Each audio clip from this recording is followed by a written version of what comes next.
Hi everyone, I'm here with your message for the week of 16th of July through to the 22nd of July. And this week I have worked with the Angels of Abundance Oracle Cards deck.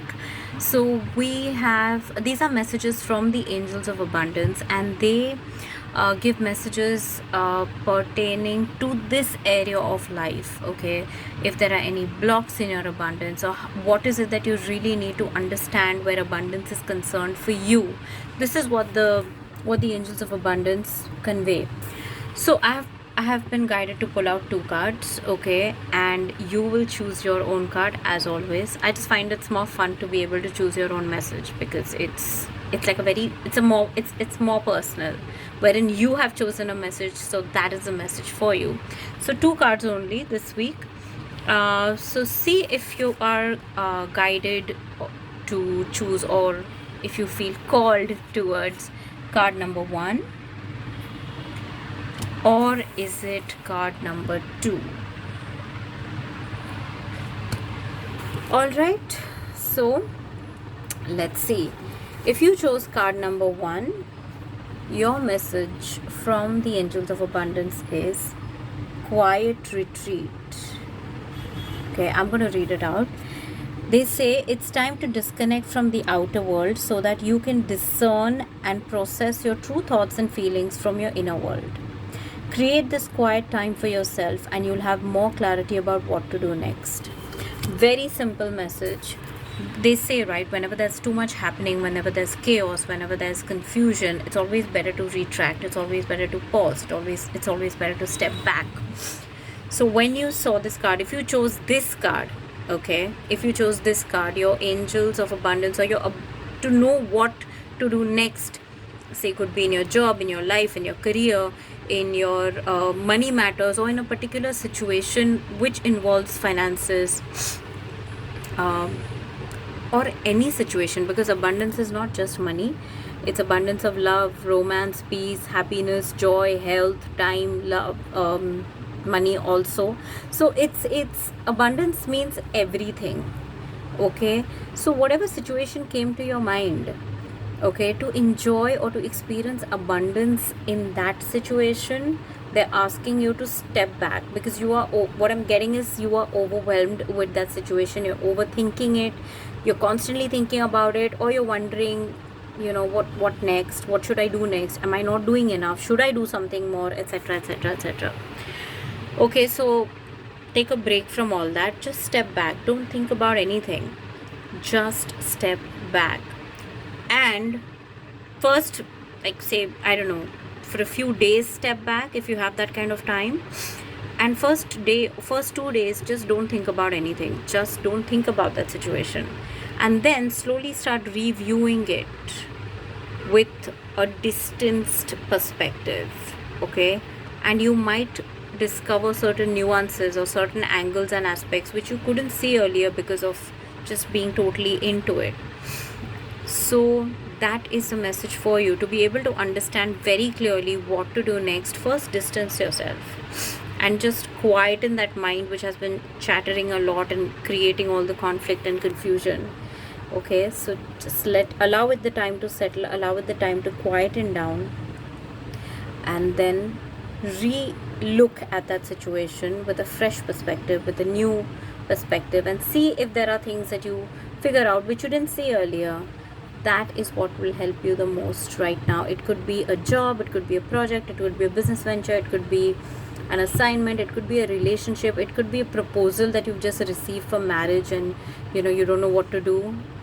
Step back, and everybody is probably telling you that no, this person is right, but you're not too sure. Step back. So this is what they need you to do. When you step back and get into a quiet retreat, you not just drown out the outside noise, but you also give your mind the time to kind of silence itself and just be with yourself. That is what is needed right now, and you will just know what to do next, and then there is no limit to your abundance.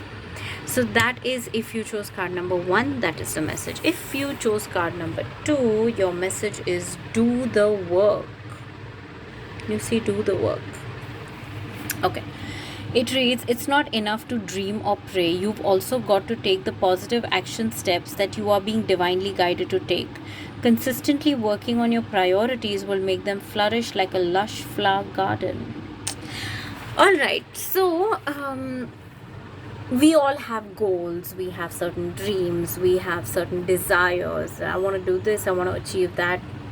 Excellent, very good. We should, because that gives us some perspective, that gives us some direction, that gives us some motive to keep going. But in addition to focusing on the goal and focusing on the objective, it's very important to walk towards it.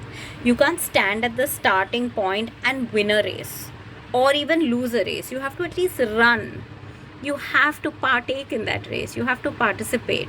So that is what they are saying. They're not saying focus on the outcome. They're not saying that keep worrying about whether this will happen or no. Just make the effort. Sometimes also a goal can be very overwhelming and feel like, oh, how do I get there? And that's why we don't even get started. Don't do that. Break your goal into smaller goals, very doable action steps on a day-to-day basis. It will also keep you productively occupied and aligned to your soul's path, and your mind will become happier because you know that you're doing what you want to do, because that goal is yours. That means you want to do it, you want to achieve it. So working towards it every day, little by little, will really help you feel good. When you feel good, that's more than half the battle won. You just have to be in a space of feeling good all the time, and that happens when you put in the work. Just notice for yourself on days when you have certain goals. It could be like, okay, I'm gonna lead a healthy lifestyle, and you have your own goals and action steps that you're going to take. That I'm going to work out, I'm going to go do yoga, whatever. On days when you're able to do it very smoothly, you feel good, right? And on days when you can't do it for whatever reason, you don't feel that great. Although you shouldn't feel guilty, it's okay. But they want you, they as in the angels of abundance want you to always feel great, and they know that you will feel that way only when you consistently work towards it. It's okay to take a break, one off, but not working at all towards it, just waiting for the universe to give things to you, it doesn't really work that way. You have to do the work. So please do that work. So if you chose card number 2, your priorities are calling out to you. Don't procrastinate, you're ready. There is nothing more that you require to be able to get started with those. You already have everything that's needed. Don't let your mind make you stall and procrastinate. Okay? Just decide and get moving, and let things unfold, and then take them as they come. But get moving. Do the work. Alright, so that's your message if you chose card number 2. Yeah, that's it from the Angels of Abundance. Very simple messages there. So, yeah, see what resonates with you. Take what resonates and leave what doesn't. Have a great week, and I will see you next week.